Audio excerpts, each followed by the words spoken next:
అందరికీ నమస్తే. నేను మీ సర్దాని. Welcome to Sardha's channel. ఇవాల్టి స్పెషల్ రెసిపీ రాగులతో ఇడ్లీ, అదే పిండితో కరకరలాడే కమ్మని దోశ, అందులోకి పల్లి చట్నీ. ఇవన్నీ తయారీ విధానం చూద్దామండి. ముందుగా ఒక గిన్నె తీసుకొని అందులో ఇది కొలతల ప్రకారం చేసుకుంటే ఇడ్లీ అనేది కరెక్ట్గా వస్తుందండి. ఏదైనా కప్పు కానీ గ్లాసు కానీ తీసుకొని అందులో 1.5 కప్పు రాగులు, 1 కప్పు మామూలుగా అన్నం వండుకునే బియ్యం కానీ లేదంటే ఇడ్లీ బియ్యం ఉంటుంది కదండి, ఆ బియ్యమైనా వేసుకోవాలి. ఏ కప్పుతో అయితే మనం రాగులు తీసుకున్నామో అదే కప్పుతో 1 కప్పు మినపప్పు వేసుకోవాలి సపరేట్గా. అదే కప్పుతో 1/2 కప్పు నేనైతే ఎర్ర అటుకులు తీసుకుంటున్నాను. ఇవన్నీ చక్కగా శుభ్రంగా రాగులైతే 4-5 సార్లు కడగాలండి, అప్పుడే అందులో ఉండే మట్టి అంతా పోతుంది.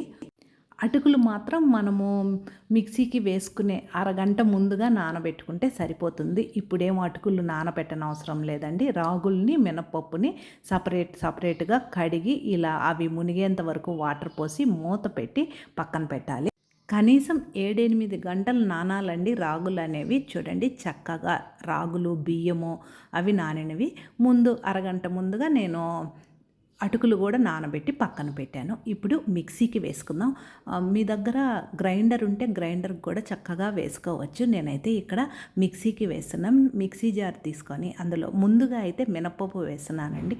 మినపప్పు విడిగా వేసుకోవడం వలన మనకి ఇడ్లీ అనేది చాలా సాఫ్ట్గా వస్తుంది. అందువలన మినపప్పులో కాస్త వాటర్ పోసి మిక్సీకి మెత్తగా వేసుకోవాలి. వీలైనంత మెత్తగా మినపప్పుని వేసుకోవాలి.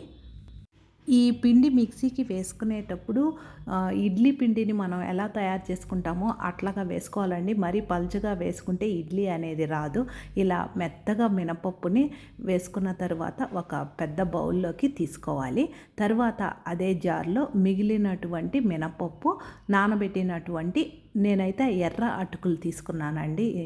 ఈ ఇడ్లీకి ఆ అటుకులు కూడా వేసుకోవాలి. చక్కగా 2 వేసిన తర్వాత కాస్త వాటర్ పోసి ఇందాక వేసిన విధంగా మరొకసారి మెత్తగా మిక్సీకి వేసుకోవాలి. ఇలా వేసుకున్న తర్వాత ముందు మనం మినపప్పు తీసి పెట్టాం కదండి, అదే గిన్నెలోకి ఈ మిశ్రమాన్ని కూడా తీసుకోవాలి.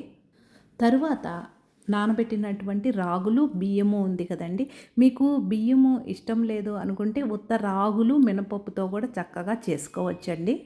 నేనైతే 2 సార్లు వేస్తున్నానండి. ఒకసారి వేసి అందులో కాస్త వాటర్ పోసి మూత పెట్టి మిక్సీకి కొంచెం రవ్వగా వేసుకోవాలండి. ఇందులో కాస్త వాటర్ ఎక్కువైంది. రెండోసారి వేసేటప్పుడు వాటర్ తక్కువగా వేసుకుంటే మనకి పిండి అనేది కరెక్ట్గా వస్తుంది. మిక్సీకి వేసుకునేటప్పుడు మరి మెత్తగా వేసామనుకోండి ఇడ్లీ అనేది మంచిగా రాదు. అందువలన రాగులు వేసుకునేటప్పుడు బరకగా వేసుకోవాలి కాస్త. చూడండి ఇక్కడ కొంచెం గట్టిగా కొంచెం బరకగా వేశాను. ఈ పిండిని కూడా ముందు తీసి పెట్టుకున్నటువంటి పిండిలో కలుపుకుంటే సరిపోతుంది. నేనైతే ఇప్పుడు ఉప్పు ఏమీ వేయట్లేదండి. మొత్తం కలిసే విధంగా ఒకసారి కలిపి మూత పెట్టి ఈ పిండి 6-7 గంటలు ఎట్లేదన్నా పులియాలండి. అప్పుడే మనకి ఇడ్లీ దోశ అనేది చక్కగా వస్తుంది. మొత్తం కలిపి ఆ గిన్నెకు ఉండే అంచుల భాగాన్ని కూడా ఇలా నీట్గా అనుకుంటే చూడడానికి బాగుంటుంది. మూత పెట్టి పక్కన పెట్టేద్దాం. నేను ఇదంతా రాత్రి 10 చేశానండి. తరువాత రోజు అంటే పక్క రోజు 6 గంటలకు పిండిని చూస్తే ఇలా బాగా పులిసి పైకల్లా వచ్చిందండి. పిండి కొంచెమైనా కానీ మనం పెద్ద గిన్నెలో ఈ పిండి అనేది వేసుకోవాలి. చూడండి మీకు తెలుస్తుంది. పిండి అనేది ఇలా పులియాలండి. అప్పుడే మనకు ఇడ్లీ దోశ చక్కగా వస్తుంది. ఒక్కసారి మొత్తం కలిపి నేనైతే ఈ రోజుకి సరిపడినంత పిండి ఒక చిన్న గిన్నెలోకి తీసుకొని మిగతా పిండిని ఫ్రిడ్జ్లో పెట్టుకొని పక్క రోజు ఉపయోగించుకోవచ్చండి. 2-3 రోజులు చక్కగా ఉపయోగించుకోవచ్చు. ఏమీ పాడవదు పిండి అనేది. ఈ పిండిలో రుచికి తగినంత ఉప్పు, కాస్త వాటర్ వేసి కలుపుతున్నాను. ఇందులో అయితే సోడా ఉప్పు కూడా వేయట్లేదండి. అయినా కానీ మనకు ఇడ్లీలు అనేవి చక్కగా మెత్తగా వస్తాయి. ఇలా తయారు చేసి పెట్టుకున్నటువంటి పిండితో ఇడ్లీ ఎలా తయారు చేయాలో చూద్దాం. ముందుగా అయితే ఇడ్లీ ప్లేట్ తీసుకొని ఇడ్లీ ప్లేటు కాస్త నెయ్యి కానీ నూనె కానీ అప్లై చేయాలి. ఇలా నెయ్యి అప్లై చేసినటువంటి ఇడ్లీ ప్లేట్‌కు మనం కలిపి పెట్టుకున్నటువంటి రాగి పిండి ఉంది కదండీ! అది కాస్త మరీ ఆ గుంతల్లో పై వరకు పోస్తే మొత్తం అతుక్కుపోతాయండి. అందువలన కాస్త గ్యాప్ ఉంచి ఇలా నేను చూపించిన విధంగా పిండిని పోయాలి. అప్పుడే మనకి రౌండ్‌గా చక్కగా వస్తాయి. ఈ ప్లేటును ఇడ్లీ పాత్ర ఉంటుంది కదండీ! నీళ్లు ముందుగానే మరిగించి పెట్టుకోవాలి. మరిగే నీటిలల్లో ఇలా ప్లేటు పెట్టి మూత పెట్టి 10 నిమిషాలు హై ఫ్లేమ్‌లో, 5 నిమిషాలు లో ఫ్లేమ్‌లో ఉడికించుకుంటే ఎంతో మెత్తని దూదెలాంటి రాగి ఇడ్లీలు రెడీ అయినాయండి. మనం ఒకసారి చెక్ చేసుకుంటే సరిపోతుంది. అవి ఆరేలోపు ఒక ఫ్రై ప్యాన్ తీసుకొని అర స్పూను ఆయిల్ వేసుకొని పచ్చిమిర్చి తుంచి వేసుకొని మీడియం ఫ్లేమ్‌లోనే ఇలా కలుపుకుంటూ పచ్చిమిర్చి అనేది వేయించుకోవాలి. ఇలా వేగిన తరువాత ఒక కప్పు పల్లీలు వేసుకోవాలి. పల్లీలు చక్కగా మీడియం ఫ్లేమ్‌లోనే వేయించుకోవాలి. పల్లీలు మొత్తము వేగిన తరువాత ఇందులో కాస్త అల్లం ముక్క, ఒక్క వెల్లుల్లి ఒలిచి వేసుకోవాలి. ఇందులోనే కొబ్బరి, తినే శనగలు, కొత్తిమీర అన్నీ వేసుకోవచ్చండి. అవి చల్లారేలోపు ఇడ్లీ కూడా చక్కగా చల్లారిందండి. ఇడ్లీ అనేది చల్లారిన తరువాత తీస్తేనే మనకు ప్లేటుకు అంటుకోకుండా వస్తుంది.